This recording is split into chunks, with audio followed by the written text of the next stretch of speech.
তোমার আর দুলাভাইয়ের যদি কোনো আপত্তি না থাকে তাহলে আজকে দিদি আর পুজ্জ্বলের আংটি বদলটা সেরে ফেলতে চাচ্ছি। প্রজ্জ্বলের পাশে খুশি খুশি চেহারা নিয়ে দাঁড়িয়েছিল হৃদিতা। খুশির জন্য কি আগের অংশটুকু যথেষ্ট ছিল না? আবারও একটা ধামাকা আংটি বদল।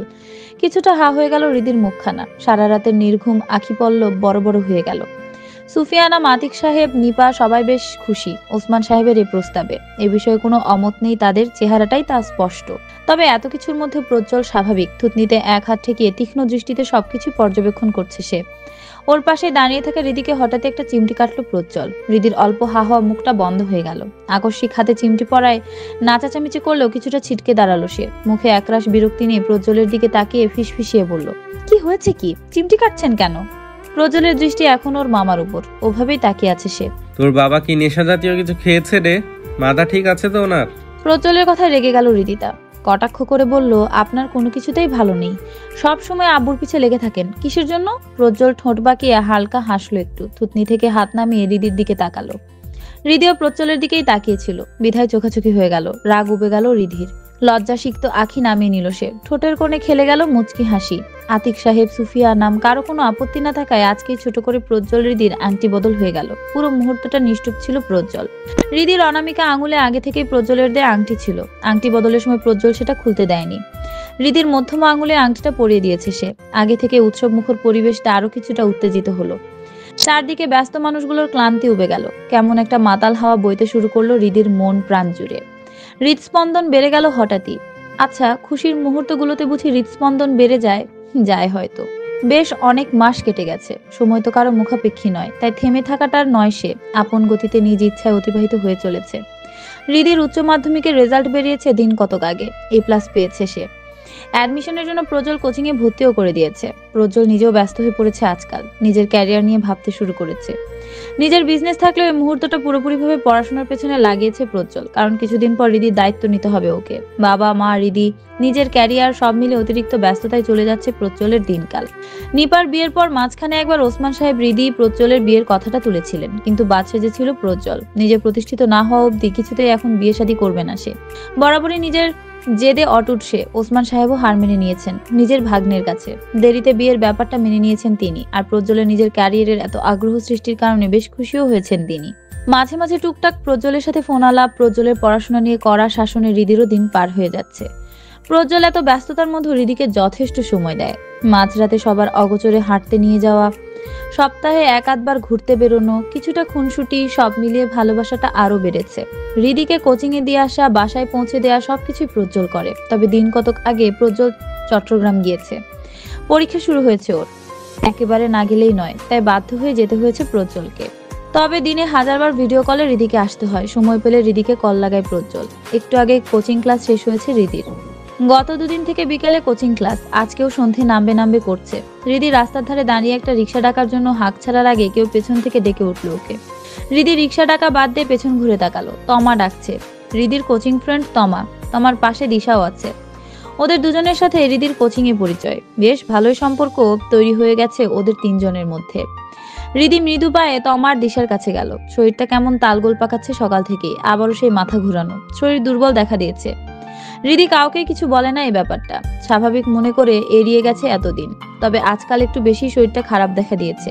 হৃদি ওদের কাছে গিয়ে বলল, কিছু বলবি তমা? আমাকে বাসায় ফিরতে হবে তাড়াতাড়ি। তমা মুচকি হেসে বলল, তোদের বাসা তো কাছেই, 20 মিনিটের পথ। তো চল না, শাহবাগে ফুচকা খেতে যাই। প্লিজ প্লিজ, না করিস না। হৃদি নাকচ করে বলল, সন্ধে নামবে একটু পর, প্রজ্জ্বল ভাই বকা দিবে। তাছাড়া এখানে কি আশেপাশে ফুচকার দোকান নেই নাকি? সেখান থেকে খেলেই তো হয়। দিশা জেদ নিয়ে বলল, চল না প্লিজ, আমরা তো প্রত্যেকদিন যাই না, কাছেই তো, খুব তাড়াতাড়ি চলে আসবো। চল না ঋতিতা। অনেকক্ষণ ধরে হৃদিকে মানানোর চেষ্টা করে সফল হলো তমা আর দিশা। শাহবাগে ফুচকা খেতে যাওয়ার জন্য রাজি হয়ে গেল হৃদিতা। বান্ধবীদের প্রয়োজনায় ভুলে গেল প্রজ্জ্বলের নিষেধাজ্ঞা।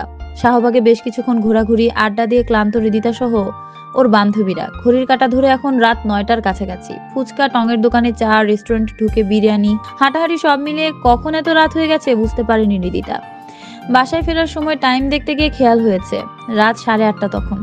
ফোন বের করে দেখে সেটা অফ হয়ে গেছে। এই জন্য এতক্ষণ প্রজ্জ্বলের ফোন আসেনি।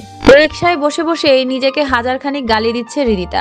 তমা দিশাকে গালি দিয়েও কিছুতেই শান্তি পাচ্ছে না সে। কাল কোচিং এ গিয়ে বেশ করে বকে দিবে ওদের। আজ বাসায় ফেরার পর অনেক বড় একটা ঝড় বয়ে যাবে ওর উপর, সেটা ভালোভাবে বুঝতে পারছে রিদি। বাসায় কিছুটা সামনের রোডের মাথায় আসতে হঠাৎই রিকশাটা থেমে গেল। সচকিত হলো রিদি, ভয়ার্ত কণ্ঠে বলল, কি হয়েছে মামা? রিক্সাওয়ালা বলল, রিক্সা আর যাইব না আম্মা, চেন ছিঁড়ে গেছে মনে হয়। তড়িঘড়ি রিকশা থেকে নেমে দাঁড়ালো রিদি। ভাড়াটা মিটিয়ে দিয়ে রিকশাওয়ালাকে বিদায় দিয়ে দ্রুত গতিতে হাঁটা লাগালো সে। এখান থেকে 5 মিনিটের পথ এগোলে রিদিদের বাসা। রোডের ধারে কয়েকটা ছোট মুদির দোকান আর উঁচু উঁচু সব বিল্ডিং এর সারি। রাস্তাটুকু যেতে রিদির ভয় না করলেও শরীরটা যেন একেবারেই চলছে না। শরীরের উপর জোর দিয়ে এতক্ষণ আড্ডাবাজি করার পর 5 মিনিটের পথটায় 1000 মাইলের দূরত্ব মনে হচ্ছে। 1 মিনিট হাঁটতে হাঁপিয়ে উঠল রিদিতা। দিশা আর তমার বাসার পথ আলাদা, ওরা আগেই চলে গেছে। রিদি প্রায় বাসার কাছে চলে এসেছে। আর 2 মিনিট। হঠাৎই নিজের পেছনে শরীর থেকে খুব কাছাকাছি কারো অস্তিত্ব অনুভব হতে 2 কদম দ্রুত এগিয়ে পিছে ফিরল রিদিতা। পেছন ফিরে সামনে লোকটিকে দেখার জন্য মোটেও প্রস্তুত ছিল না ও। রায়হান দাঁড়িয়ে আছে, আরো 2-3টে ছেলে। ছেলেগুলোকে চেনে রিদিতা, ওদের পাড়ারই ছেলে। এই সময় রায়হান যে 7-8 মাস আগে রিদির সাথে বেয়াদবি করেছিল, যার জন্য প্রজ্জ্বল খুব মেরেছিল ওদের। প্রজ্জ্বলের বাবা আতিক সাহেব পুলিশে ধরিয়ে দিয়েছিলেন ওকে। বড় লোকের বকে যাওয়া ছেলে রায়হান দিন কতকের মধ্যে ছাড়া পেয়েও গেছিল।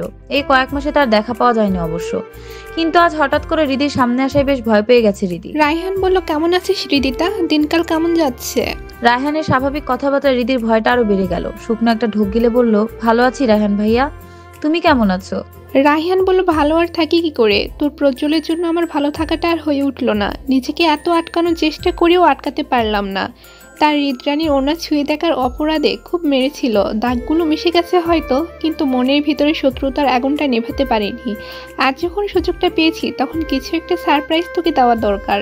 রায়হানের কথা শুনে 2 কদম পিছিয়ে গেল রিদিতা। সামনেই বাসা, ইচ্ছে করছে দৌড় দিতে, কিন্তু সে শক্তিটুকু রিদির শরীরে অবশিষ্ট নেই। রিদি একটু পেছাতেই রায়হান বলল, আরে আরে ভয় পাচ্ছিস কেন? প্রজ্জ্বল বলেছিল তার হৃদরানীকে ছোঁয়ার চেষ্টা করলে হাত কেটে দিবে আমার। আমিও বড্ড ভালো ছেলে, ছোঁবো না তাকে। তবে কথা শেষ করে নিজের পেছনে নিজের মুঠোবন্দি হাতের মধ্যে রাখা বোতলের ঢাকনাটা খুলল রায়হান। রিদিতা স্তব্ধ। ব্যাপারটা বুঝতে পেরে চিৎকার করতেও ভুলে গেছে সে। 2 পা আরো পিছিয়ে গেল রিদিতা। পা জোড়া যেন অবশ্যই পড়েছে, মাটির সাথে আঠা দিয়ে কেউ লাগিয়ে দিয়েছে যেন। রায়হান বলল, খুব অহংকার না তোর? প্রজ্জ্বলের হাতে মার খাইয়েছিলি না? বিশ্বাস কর, একটা মায়েরও ভুলতে পারিনি। তোর চেহারার এমন অবস্থা হবে যে তোর প্রজ্জ্বল তার হৃদকে দেখে ভয় পাবে। কথাটা বলে বিকট শব্দে হাসলো রায়হান। রিদিতা ছোটার জন্য উদ্যত হলো। শেষ শক্তিটুকু দিয়ে দৌড় লাগালো রিদিতা, কিন্তু শেষ রক্ষাটা আর হলো না। নিজের চোখের সামনে নিজের ঝলসে যাওয়া চামড়া দেখে গলা ফাটিয়ে চিৎকার করে উঠল রিদিতা। ততক্ষণে ছুটে পালিয়েছে রায়হান সহ বাকি ছেলেগুলো। মাটিতে লুটিয়ে একাধারে চিৎকার করে চলেছে রিদিতা। কেউ নেই আশেপাশে। 2-1টা কুকুরের আর্তনাদ যা ছিল থেমে গেছে। রিদির কলিজা ছিঁড়ে যাওয়া আর্তনাদের কাছে ওদের আর্তনাদ যে বড়ই ক্ষীণ। অসহায়ের মতো মাটিতে মিশে চিৎকার করছে রিদিতা। হৃদয় কাঁপানো চিৎকার শুনে আজ আর প্রজ্জ্বল ছুটে আসতে পারলো না, বাঁচাতে পারলো না তার প্রেয়সীকে। রিদির আর তমা দিশা কি বকা দেয়া হলো না? ওরাও রিদির চিৎকার শুনে সাহায্য করতে এলো না। রাত 11:10, মধ্যনিশি। ঘুটঘুটে অন্ধকার চারদিকে। একটা কি দুটো ঝিঝি পোকার ডাক কানে আসছে বেশ কিছুটা দূর থেকে। নিস্তব্ধ পৃথিবীর কোটর ছাপিয়ে, রাস্তা কাঁপিয়ে যান্ত্রিক বাহনগুলোর প্রকাণ্ড চলাচল। ঘরটায় হালকা ড্রিম লাইটের আলো জ্বলছে। জানালা বরাবর সাদা পর্দাগুলো সযত্নে মিল করে লাগিয়ে দেয়া। জানালার থাই গ্লাস ছাপিয়ে পৃথিবী পৃষ্ঠে পতিত অন্ধকারের বিন্দুমাত্র ছিটেফোঁটা প্রবেশ করার উপায় নেই। হসপিটালে ফিনাইলের উগ্র গন্ধ নাকে এসে লাগছে। এয়ার কন্ডিশনের তীব্র শিথিলতা শরীর কাঁপিয়ে দিচ্ছে বারংবার। পিটপিটিয়ে চোখ খুলল রিদিতা। হুট করে ড্রিম লাইটের ক্ষীণ আলোটা তীব্রভাবে চোখে ধরল। দীর্ঘক্ষণের ঘুমের রেশটা কাটতে সময় লাগলো একটু। বার কয়েক চোখের পাপড়ি পিটপিটিয়ে চোখ খিচে বন্ধ করলো রিদি। কিছুতেই যেন চোখে সইছে না এই আলো। রাতে ঘটে যাওয়া ঘটনা প্রবাহ মস্তিষ্কে সাজাতেই আটকে উঠল রিদিতা। স্বপ্ন ভেবে তৎক্ষণাৎ চোখ খুলে ফেললো। আবছা আলোয় সবকিছু অস্পষ্ট। সে কোথায় আছে কিছুই বুঝতে পারছে না। সবকিছু বুঝতে বেড থেকে উঠতে নিল রিদিতা, কিন্তু তা হলো না। উঠতে যাওয়া ব্যর্থ হলো। শরীরটা কেমন যেন অবশ হয়ে আছে, ভারী ভারী লাগছে। নড়ে চড়ে বসার শক্তিটুকুও নেই। শুকনো ঢোক গিলল রিদিতা। রাতের ঘটনাটাকে স্বপ্ন মনে করে কাটিয়ে উঠতে চোখ আবারও খিচে বন্ধ করলো সে। একটু পর চোখ খুলে আবারও উঠতে নেওয়ার চেষ্টা করলো। এবারও হলো না। কিছুতেই শরীর নড়ছে না, হাত পা কিছুই নাড়াতে পারছে না রিদি। সবকিছু সত্যি, যা হয়েছে সবকিছু সত্যি। কথাটা মস্তিষ্কে 2-1বার ঘুরপাক খেতে চেঁচিয়ে উঠল রিদিতা। রিদির পাশেই টুলে বসে মাথা নিচু করেছিল প্রজ্জ্বল। 4 দিন হলো চোখে কোনো ঘুম নেই। ক্লান্তিতে একটু চোখটা ঝিমিয়ে এসেছিল। রিদির চিৎকারে তড়িঘড়ি চকিত হলো সে। উঠে দাঁড়িয়ে রিদির মাথায় হাত বুলিয়ে দিল। শান্ত হও হৃদরানী, কিছুই হয়নি, আমি আছি তো। হৃদির কর্ণকুহরে পৌঁছালো না প্রজ্জ্বলের সান্ত্বনা বাণী। একাধারে চিৎকার করে চলেছে সে, কোনো কিছুতেই শান্ত হচ্ছে না। হৃদির মাথার উপর দিয়ে একাধারে অশ্রু বিসর্জন দিচ্ছেন সুফিয়ান আমার হৃদির মা।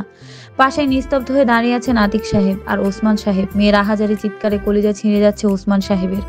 বুকে দলা পাকিয়ে উঠেছে কষ্ট নামের প্রবল ঝড়, শুধু প্রকাশ মাত্রই বাকি। প্রজ্জ্বল আরো বার কয়েক হৃদির চুলে বিলি কেটে ওকে শান্ত করার বৃথা চেষ্টা করলো, হলো না, কিছুতেই কিছু হলো না। পুরো হসপিটালটায় আজ যেন হৃদিতার চিৎকারে স্তব্ধ হয়ে গেছে। হৃদির কান্না থামছে না দেখে প্রজ্জ্বল ইশারায় সবাইকে বাহিরে যেতে বলল।